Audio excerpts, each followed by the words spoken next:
Assalamualaikum warahmatullahi wabarakatuh. Halo teman-teman, kalau kalian mendengar kata Jakarta, apa yang pertama kali terlintas di pikiran kalian? Pasti monumen megah yang satu ini kan? Ya, ini adalah Monas atau Monumen Nasional. Tapi tahu nggak sih kalau Monas itu bukan sekedar tempat wisata? Ada sejarah besar dan simbolisme mendalam di balik bangunannya. Ayo kita jelajahi. Pembangunan Monas digagas oleh Presiden Soekarno setelah pusat pemerintahan kembali ke Jakarta dari Yogyakarta pada tahun 1950. Dirancang oleh arsitek Indonesia yang bernama Sudarsono dan Friedrich Silaban. Waktu pembangunan Monas dimulai pada tanggal 17 Agustus 1961 dan resmi dibuka untuk umum pada 12 Juli 1975. Tujuan dibangunnya Monas untuk mengenang dan melestarikan perjuangan bangsa Indonesia pada masa revolusi kemerdekaan 1945 agar terus membakar semangat patriotisme generasi-generasi penerus. Tahukah kalian bahwa Tugu Monas memiliki filosofi tersendiri? Bentuk tugu yang menjulang tinggi adalah lingga, yakni simbol dari langit. Dan pelataran cawan di bawahnya adalah yoni, simbol dari bumi. Ini adalah simbol kesuburan dan keharmonisan dalam budaya asli Indonesia. Selain itu ada simbol proklamasi yakni 17, 8, dan 1945. Tinggi pelataran cawan adalah 17 meter, yakni tanggal kemerdekaan Indonesia. Rentang ruang sejarah di bawahnya adalah 8 meter, yakni bulan kemerdekaan atau bulan Agustus.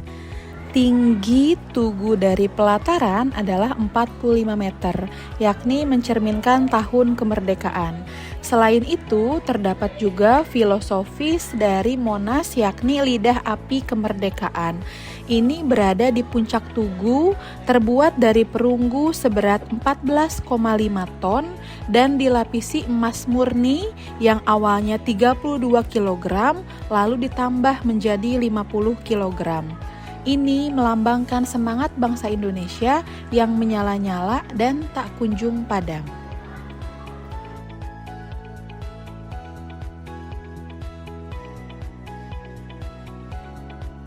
Selamat datang di lantai dasar Tugu Monas. Di sini terdapat Museum Sejarah Nasional Indonesia yang berisi 51 diorama. Di sini ada perjalanan panjang sejarah Indonesia secara runut, mulai dari prasejarah, kejayaan kerajaan nasional di Indonesia, kemudian masa penjajahan, masa pergerakan nasional, dan masa Orde Baru.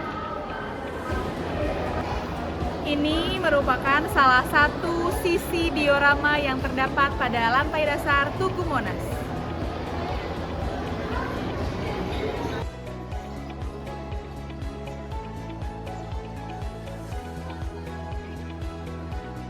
Mari kita menjelajahi bagian dalam Monas.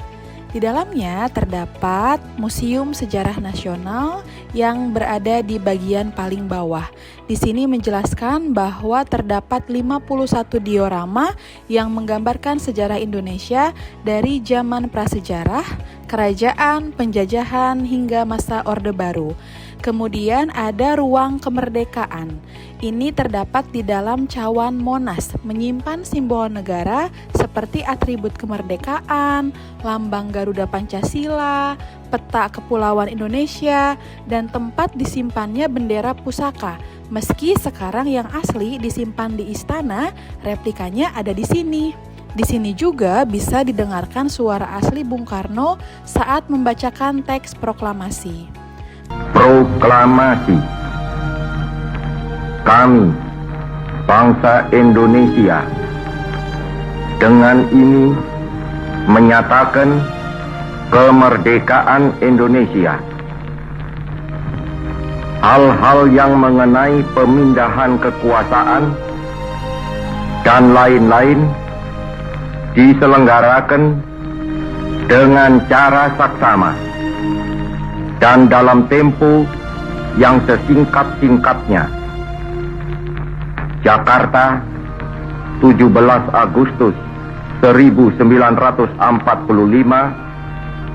atas nama bangsa Indonesia, Soekarno Hatta.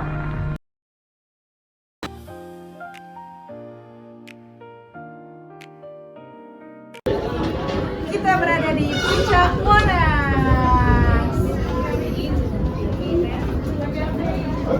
Kemudian ada juga pelataran puncak. Di ketinggian 115 meter, tempat pengunjung bisa melihat pemandangan seluruh kota Jakarta menggunakan teropong. Dari sini, kita bisa melihat Jakarta dari 4 penjuru mata angin. Di sebelah utara, kita melihat arah laut tempat sejarah kota ini dimulai. Di sebelah timur, ada simbol toleransi, Istiqlal, dan katedral. Di sebelah selatan, kita melihat pusat ekonomi dengan gedung pencakar langitnya. Dan di sebelah barat, ada Istana Merdeka, tempat keputusan-keputusan besar negara ini diambil.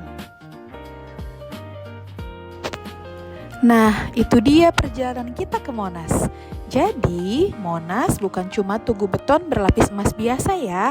Ia adalah pengingat akan tumpah darah para pahlawan dan harapan agar Indonesia terus maju. Kalau kalian berkunjung ke sini, bagian mana yang paling ingin kalian lihat?